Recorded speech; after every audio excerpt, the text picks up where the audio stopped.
Bapak Ibu yang terkasih di dalam Tuhan Yesus Kristus, selamat bertemu lagi. Mari kita satu dalam doa sebelum kita belajar firman Tuhan. Mari kita berdoa. Tuhan Bapa dalam surga, terima kasih untuk kasih-Mu. Terima kasih untuk kesempatan yang Kau berikan pada kami untuk mempelajari firman. Tenangkan hati kami Tuhan. Buka hati dan mata kami dan telinga kami supaya kami bisa sungguh-sungguh menerima firman. Berbicaralah pada kami siap mendengarkan. Di dalam nama Tuhan Yesus kami berdoa. Amin. Bapak Ibu, mari kita sama-sama membaca Mazmur 119 ayat 129 sampai 136.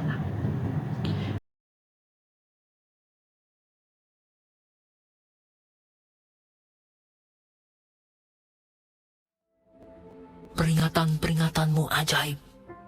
Itulah sebabnya jiwaku memegangnya.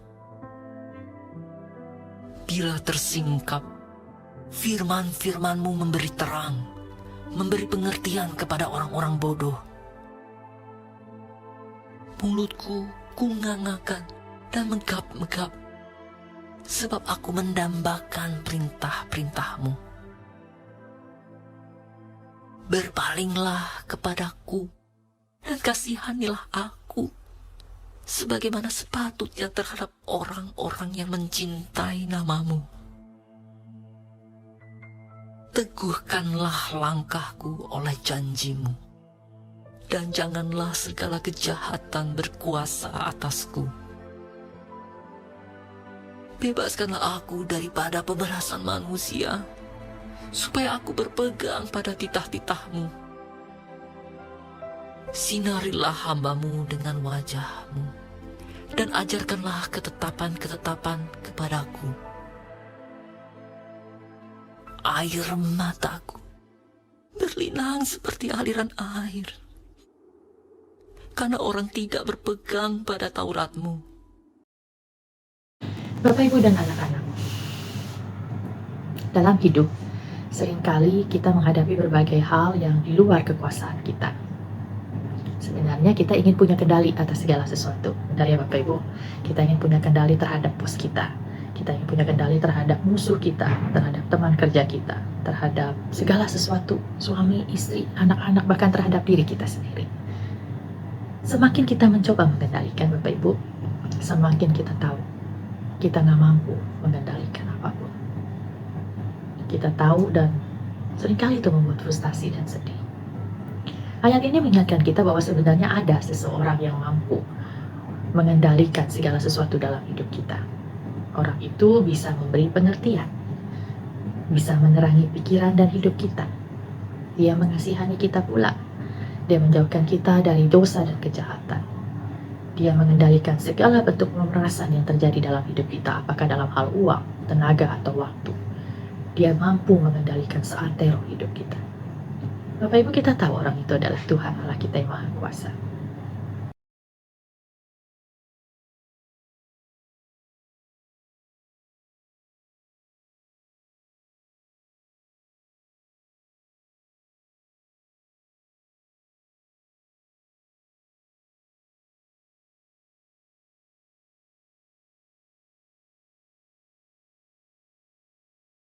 Lepaskan kontrol dalam tangan kita dan kasih ke Tuhan.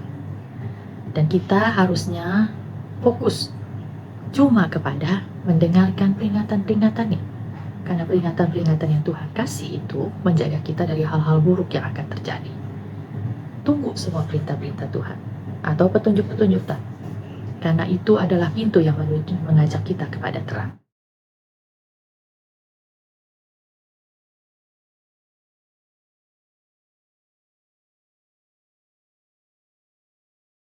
Nah, di sini dibilang petunjuk-petunjuk Tuhan itu memberi pencerahan kepada orang-orang bodoh. Berharap dan rindukan selalu perintah Tuhan. Nah, dia bilang merindukannya ini seperti megap-megap gitu ya, sampai dia megap-megap. Bapak Ibu, kalau seperti itu saya ingat ini, anjing. Anjing itu kalau ingin sesuatu makanan gitu ya dari kita, kalau kita lagi makan gitu ya, terus ada anjing gitu dekat kita, itu dia pasti duduk dan ngeliatin kita gitu sampai melotot gitu ya, kemudian lidahnya keluar-keluar dan iler-ileran gitu ya. Dia begitu pengen sekali makanan kita. Nah, sebetulnya Bapak Ibu, itulah kerinduan yang harusnya kita punya gitu terhadap firman Tuhan, terhadap perintah Tuhan gitu ya.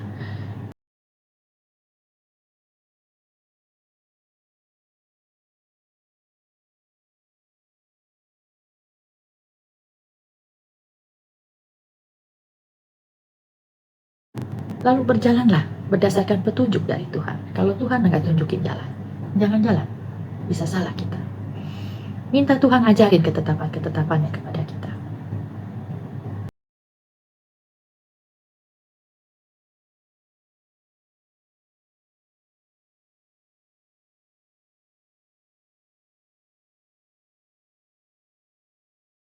Dan itu jangan lupa Bapak Ibu, mengasihi, mengasihani, dan ikut sedih kalau melihat ada orang lain yang tidak berpegang pada perintah Tuhan. Bapak Ibu, saya itu bekerja, saya punya anak satu dan juga suami gitu ya. Saya rasa saya punya ketakutan terhadap segala sesuatu yang uncontrollable, yang tidak bisa dikontrol. Jadi dalam hidup saya itu dulu ya, saya tuh selalu berusaha mengontrol segala sesuatu. Karena menurut pemikiran saya, kalau nggak dikontrol, kalau tidak dikendalikan, saya nggak tahu nanti akibatnya seperti apa. Jadi saya selalu membatasi. Saya berusaha mengendalikan, saya berusaha mengkontrol. Tapi seringkali Bapak Ibu, pada saat saya kontrol, pada saat saya kendalikan, itu hasilnya malah jadi lebih ribet. Lebih nggak karuan dan nggak selesai-selesai. Dan saya merasa lelah, baik secara fisik maupun mental. Saya tuh sempat frustasi dan saya bilang sama Tuhan, Tuhan ini hidup seperti apa? Saya nggak mau hidup seperti ini. Saya lelah, saya capek. Bapak Ibu, sebenarnya saya tahu Tuhan itu mampu. Saya tahu Tuhan itu bisa. Tapi saya nggak pernah melepaskan kontrol itu dari hidup saya. Nah pada saat itu, saya tuh pembacaan Alkitab itu mulai masuk dalam kitab Mazmur. Setiap hari saya baca Mazmur itu, satu hari satu pasal. Lalu kemudian saya mulai perhatikan Daud ini setiap kali ada masalahnya itu cuma cerita ke Tuhan, dia curhat ke Tuhan. Setelah itu dia nyanyi, setelah itu dia memuji Tuhan. Dia bilang, hidupku mau aku pakai untuk memuliakan Tuhan. Selalu akhirnya seperti itu. Dan saya pikir ini kok bisa ya, saya bilang Tuhan saya mau coba kayak Daud. Lalu saya coba. Setiap kali ada masalah, saya datang ke Tuhan, saya berdoa, saya serahin ke Tuhan, lalu saya mulai nyanyi. Habis itu saya nyanyi, saya nggak ngapa-ngapain. Saya tidak mulai mengontrol lagi, saya diam aja, saya tungguin. Dan puji Tuhan, Tuhan baik.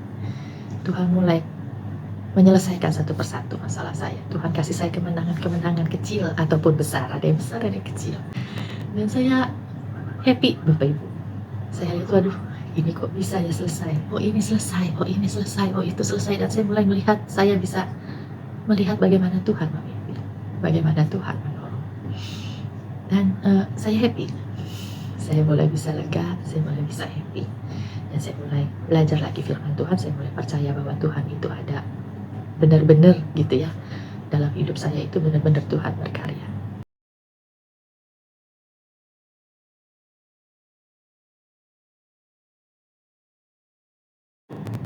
Lalu saya melihat sekeliling saya dan saya melihat orang-orang yang hidupnya dulu kayak saya gitu ya, kayak saya dulu lah gitu ya, sibuk kanan kiri nggak karuan gitu, berusaha mengendalikan hidupnya, berusaha mengendalikan masalahnya. Padahal ada Tuhan di situ yang lagi nungguin gitu ya, Tuhan yang gini anak kapan selesainya, dia sibuk-sibuk sendiri padahal ada Tuhan di sini gitu kan. Kasihan Bapak Ibu mereka itu. Padahal ada Tuhan di situ yang bisa menolong dan menjaga kita ya. Mari Bapak Ibu, mulai sekarang fokus sama Tuhan. Jangan fokus sama masalah kita, jangan fokus dengan apapun yang ada di sekeliling kita. Fokus sama Tuhan. Lakukan apa yang Tuhan mau. Tunggu perintah Tuhan.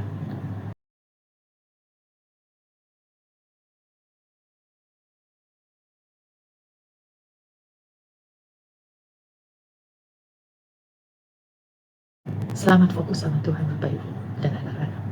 Kiranya Tuhan memberkati.